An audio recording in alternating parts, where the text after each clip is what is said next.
வணக்கம். 2 மணி செய்திகளை தொகுத்து வழங்குவதற்காக நான் ஆர் தேவப்பிரியன். இந்த நேரத்திற்கான தலைப்புச் செய்திகளை பார்க்கலாம். கள்ளச்சாராயம் மருந்து சேலம் மருத்துவமனையில் அனுமதிக்கப்பட்டிருந்த மேலும் ஒருவர் பலி. ஒட்டுமொத்த உயிரிழப்பு 38 உயர்வு.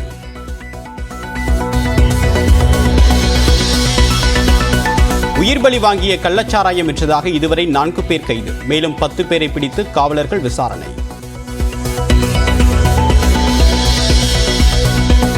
துக்க வீட்டுக்கு வந்தவர்களுக்கு இரவு முழுவதும் கிடைத்த கள்ளச்சாராயம். நள்ளிரவு 2 மணிக்கு குடித்த இருவரும் உயிரிழந்த சோகம். கணவர் குடித்துவிட்டு வைத்திருந்த சாராயத்தை ஓம வாட்டர் என்று குடித்த மனைவியும் உயிரிழப்பு. கைவிடப்பட்ட நிலையில் கதரும் பள்ளி செல்லும் 3 பிள்ளைகள்.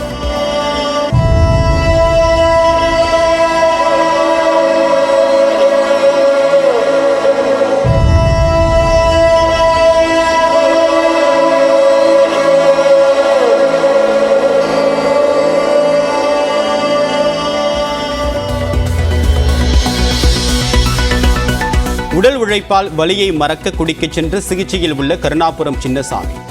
படிக்கும் 2 மகன்களுடன் தவித்து வரும் மனைவி. கள்ளக்குறிச்சி கருணாபுரத்தில் வீதி தவறாமல் உயிரிழப்புகள். தெருவுக்கு தெரு ஒலிக்கும் மரண ஓலம்.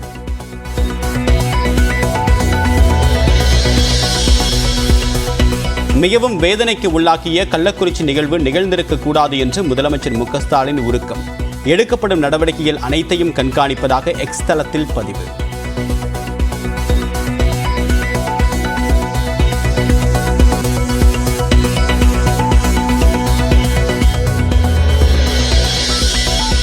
மெத்தனால் கலந்த விஷச்சாராய உற்பத்தி மற்றும் விற்பனையில் ஈடுபட்ட அனைவரையும் கைது செய்ய முதலமைச்சர் உத்தரவு. மெத்தனால் எங்கிருந்து வந்தது என்பதை கண்டறியவும் காவல்துறைக்கு அறிவுரை. கள்ளச்சாராய மருந்து உயிரிழந்தவர்களின் குடும்பத்தினருக்கு தலா 10 லட்சம் ரூபாய் வழங்க முதலமைச்சர் மு க ஸ்டாலின் உத்தரவு. மருத்துவமனையில் சிகிச்சை பெறுவோருக்கு தலா 50,000 ரூபாய் வழங்கப்படும் என்றும் அறிவிப்பு. கள்ளச்சாராய சம்பவங்கள் நடைபெறாமல் தடுப்பது குறித்து ஆய்வு செய்ய ஓய்வு பெற்ற நீதிபதி கோகுல்தாஸ் தலைமையில் 1 நபர் ஆணையம் அமைப்பு. 3 மாதங்களுக்குள் பரிந்துரைகள் வழங்கும் என்று முதலமைச்சர் மு க ஸ்டாலின் தகவல்.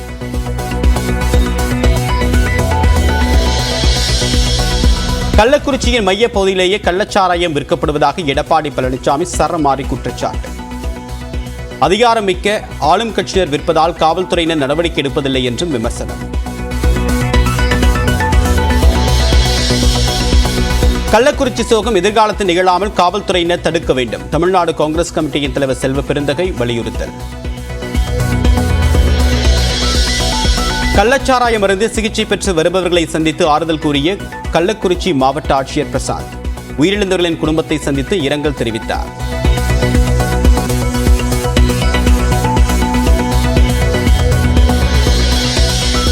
கள்ளக்குறிச்சியில் கள்ளச்சாராயம் குடித்துவிட்டு சிகிச்சைக்கு வராமல் இருந்த 32 பேர் மீட்பு. அரசு மருத்துவமனைகளில் அனுமதித்து சிகிச்சை அளிக்க ஏற்பாடு.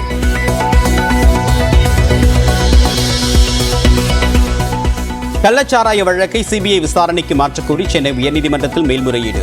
உரிய நடவடிக்கை எடுக்கப்பட்டதாக அரசு விளக்கம் அளித்த நிலையில் நாளை விசாரிக்கப்படும் என்று நீதிபதி அறிவிப்பு. கள்ளக்குறிச்சி விவகாரத்தில் திமுக அரசு கண்டித்து மாநிலம் முழுவதும் நாளை மறுதினம் ஆர்ப்பாட்டம். தமிழ்நாடு பாஜக அறிவிப்பு.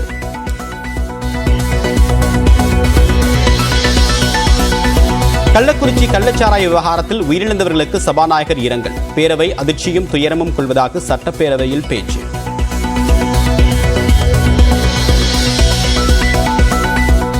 கள்ளச்சாராய மரணங்களுக்கு அரசு நிர்வாகத்தின் அலட்சியமே காரணம் என்று தமிழக வெற்றிக் கழக தலைவர் விஜய் கண்டனம். இனியும் இதுபோன்ற துயர சம்பவங்கள் நிகழாத வகையில் நடவடிக்கை எடுக்கவும் வலியுறுத்தல். கோவை, திண்டுக்கல், நெல்லை மாவட்ட மலைப்பகுதிகளில் இன்று கனமழைக்கு வாய்ப்பு. கன்னியாகுமரி, நீலகிரி மாவட்டங்களிலும் ஒரு சில இடங்களில் கனமழை பெய்யக்கூடும்.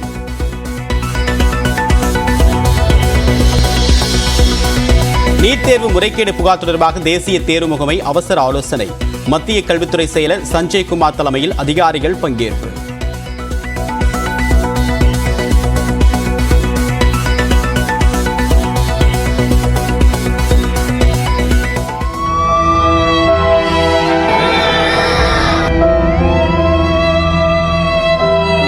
வயிறு எரியுதுன்னா கண்ணு தெரிய மாட்டேங்குதுமா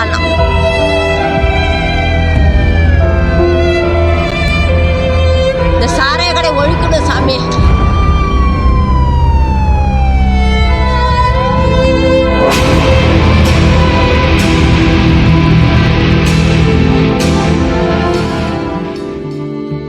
கள்ளக்குறிச்சியில் கள்ளச்சாராயம் விற்பனை செய்யப்பட்ட கருணாபுரம் பகுதியில் உள்ள கள்ளச்சாராயம் விற்பனை செய்யப்பட்ட இடத்தில் நம்முடைய செய்தியாளர் கோகுல் உள்ளார். அங்க இருக்கக்கூடிய கள தகவலை கோகுலிடம் கேட்கலாம். கோகுல், இப்ப எங்கிருந்து விற்கப்பட்டது, எவ்வளவு பேருக்கு விற்கப்பட்டது அப்படின்ற முழுமையான விவரங்கள் கிடைக்க பெற்றிருக்கா?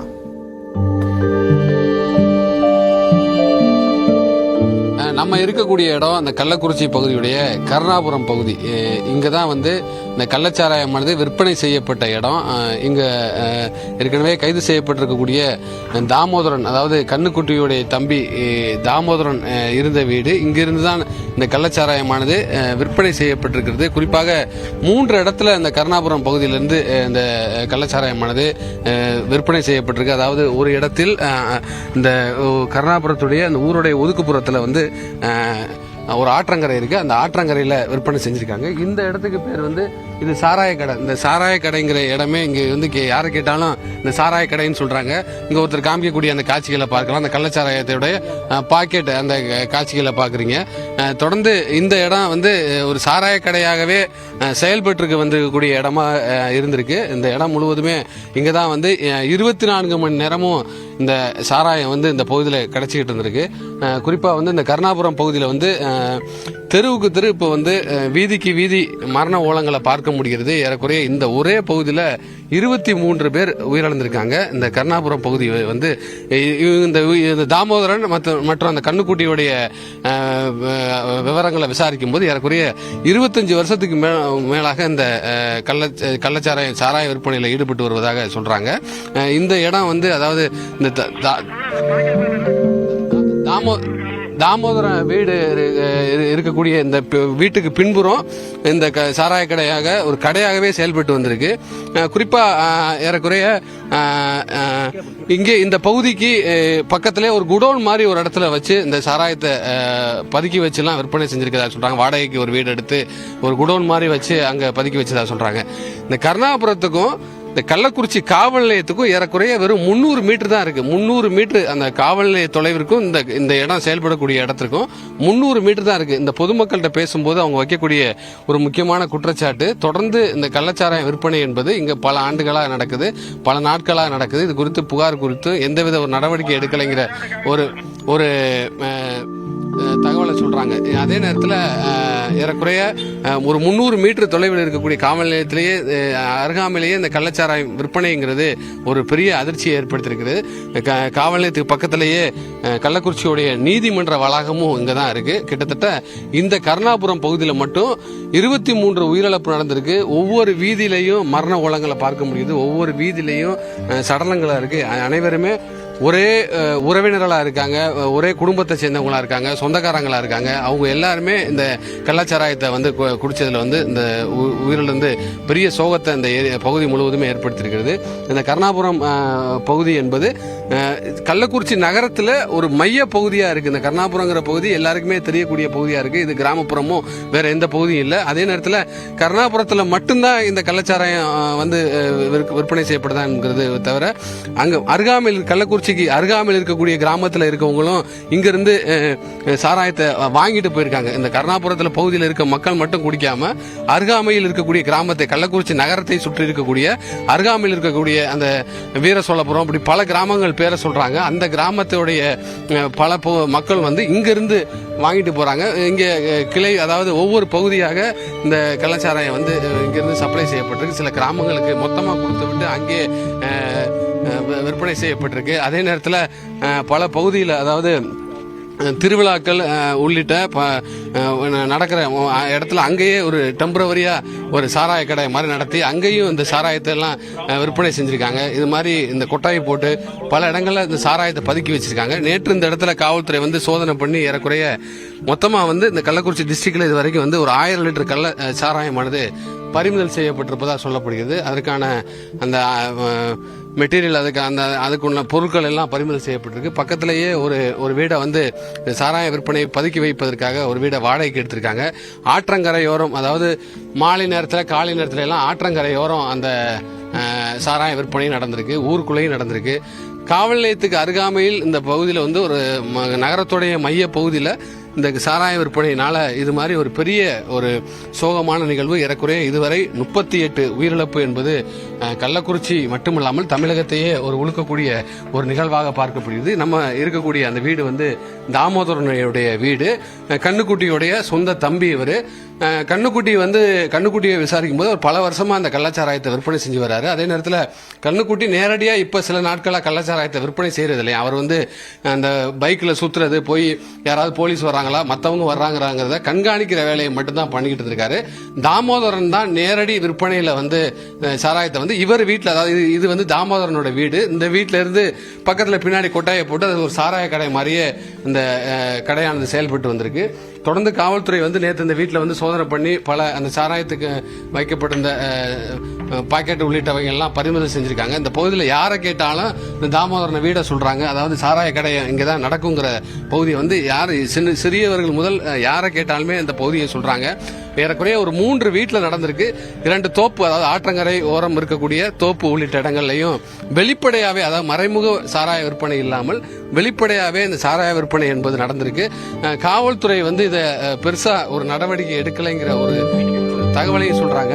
தொடர்ச்சியா எங்க பலர் இந்த பகுதியை பார்க்கலாம். ஒவ்வொரு தெருவுலையும் ஒவ்வொரு வீதியிலையும் தொடர்ந்து உயிரிழப்பு சம்பவங்கள் நடந்திருக்கு. பல இடங்கள்ல மரணம், அதாவது ஒவ்வொரு வீதியிலையும் இந்த மாதிரி இந்த உயிரிழப்பு சம்பவங்கள் நடக்கக்கூடிய அந்த நிகழ்வை பார்க்குறோம். அப்படி நேராக போகலாம். இது வந்து முக்கியமான ஒரு வீதி. இங்கேருந்து கருணாபுரம், அதாவது கள்ளக்குறிச்சி காவல் நிலையம் என்பது ஒரு நடந்து போகிற தூரத்தில் ஏறக்குறைய ஒரு 300 மீட்டர் தொலைவில் இருக்கக்கூடிய இந்த பகுதியில் ஒவ்வொரு தெருக்கள்லையும் இந்த உயிரிழப்பு சம்பவங்கள் நடந்திருக்கு. மரண ஓல சத்தமா கேட்குது, அழுகுரலா கேட்குது. பலர் ஆறுதல் சொல்வதற்காக வெளியிலேருந்து வந்திருக்காங்க. பல நிகழ்வுகள் நடந்திருக்கு. ஆமா, இப்ப நீங்க இவங்க சொந்தக்காரங்களா? என்ன நடந்துச்சு? இல்லை, இந்த தெருவுக்காரவங்க தான் அவங்க. என்ன நடந்துச்சுன்னு தெரியாது. ஆனால் காலையில் பார்த்தா ஆஸ்பத்திரி கூட்டு போய்க்கிறாங்க, ரொம்ப சீரியஸ் ஆகுதுன்னாங்க. அப்புறம் பார்த்தா அவங்க பொண்டாட்டியும் வந்து அது வரலன்னு சொன்னிச்சு. அப்புறம் திருப்பி அந்த பிள்ளையும் கண்ணு தெரியலன்னு சொன்ன உடனே நீ வான்னு சொல்லிட்டு அந்த பாப்பா. கண்ணுக்குட்டி கோவிந்தராஜ் தாமோதர வீடுலாம் இருக்குல்ல, இங்க என்ன நடக்குமா? இங்க என்ன பண்ணிட்டு இருக்காங்க? சாராயம் தான் விற்கிறாங்க. கள்ள சாராயம் தான் அந்த இடத்துல வித்துக்கிட்டு இப்போ 2 வருஷம் ஆகுது. இந்த இடத்துல தான் வச்சு நல்லா ஓடிக்கிட்டு வியாபாரம், நல்ல வியாபாரம். எப்போ வேணாலும் கிடைக்குமா? எப்போ வேணாலும் கிடைக்கும். நைட்ல தான் கொஞ்ச நேரம் இடைவெளி. அப்புறம் இந்த 3 மணி 4 மணில இருந்து திரும்ப ஆரம்பிச்சு, திரும்ப காலையில் அதிகாலை ஆரம்பிச்சிருவாங்க. ஆமா, எல்லாம் கூட்டமாவே இருக்குமா எப்பவுமே இந்த இடத்துல? வரவும் போகுமா தான் இருப்பாங்க. வர ஒருத்தன் வெளியே நின்றுட்டு போங்கன்னு பாக்கெட்டு கொடுத்து போ, ஏன்னா பிரச்சனை வந்துடக்கூடாது, கடை நடத்துறதுக்கு தடையாயிடும், போன்னு அனுப்பிச்சு விட்டுட்டே இருப்பாங்க. எத்தனை வருஷமா பண்றாங்க அது? இப்போ 2 வருஷமா தான் நடக்குது. 2 வருஷமா இங்க நடக்குது. இந்த இடத்துல நடக்குது. இதே இடத்துல தான். இது யாரோட வீடு? இது வந்து தாமோதரன் சொல்லுவாங்க. அவன் பேர், அவங்க வீடு தான். இங்கே வந்து போலீஸ்லாம் நீங்க கம்ப்ளைண்ட் கொடுத்துருக்கீங்களா? இது வரைக்கும் வந்து நடவடிக்கை எடுத்தது இல்லையா? என்ன இந்த ஏரியாலாம் யாரை கேட்டாலும் இந்த வீடை சொல்றாங்க, இந்த சாராய கடைனே சொல்றாங்க. இதை இப்ப யாரு வந்து போலீஸ்ல கம்ப்ளைண்ட் கொடுத்துருக்கீங்களா, புகார் கொடுத்துருக்கீங்களா? போலீஸில் வந்து ஒரு தடவை கம்ப்ளைண்ட் கொடுத்தாங்க. அப்புறம் இடையில கொஞ்ச நாள் நிறுத்திட்டாங்க. அது இந்த விழுப்புரத்தில் ஏதோ ஒரு இது நடந்துச்சுல்ல, விபத்து இது மாதிரி சாராயத்தில். அப்போ அதுக்கப்புறம் ஒரு 2-3 மாதம் அதில் நிறுத்திருந்தாங்க. அப்புறம் திரும்ப ஆரம்பிச்சிட்டாங்க. எங்கே காய்ச்சுவாங்க இந்த சாராயம்? எங்க இருந்து வரும்? அது என்ன? அது தெரியல. அது எங்க பண்றாங்கன்னா அதெல்லாம் தெரியாது எங்களுக்கு. இப்போ வாங்கி குடிக்கிறவங்களாம் என்ன வேலை பார்க்குறாங்க? இந்த பகுதி தானா, வேற ஊர்ல இருந்துலாம் வருவாங்களா? தோட்டத்தில் இருக்கிறவங்க, கிராமத்துக்கு வேலைக்கு போறவங்க வரவங்களாம் போறப்ப வாங்கிட்டே போயிடுவாங்க. போறப்ப அவங்க 4 பேர் 5 பேத்துக்கு சேர்த்து வாங்கிட்டு போயிடுறாங்க. அப்ப திரும்ப சாயங்காலம் வேலை முடிச்சு வர்றவங்களும் வாங்கிட்டு போறாங்க. இந்த பகுதியில் உள்ளவங்களும் வந்து சாப்பிட்றாங்க வாங்கி. இது இப்போ வந்து கள்ளக்குறிச்சி டவுன்ல இருந்து பக்கத்து ஏரியாவா இருக்கு கருணாபுரம். ரொம்ப போலீஸ் ஸ்டேஷனுக்குலாம் ரொம்ப பக்கமா இருக்கு. எவ்வளவு தைரியமா எப்படி பண்ணாங்க? இவ்வளவு பக்கமா இருக்கு, கலெக்டர் ஆஃபீஸ் இருக்கு, எல்லாமே. இது மாவட்டம் ஆயிடுச்சு. இதில் தான் துணிச்சலாம் எல்லாம் இதை நடத்துறாங்க. அப்புறம் இதை வந்து யாராலையும் யாரும் எதிர்த்து பேச முடியல, கேட்கல அவங்கள.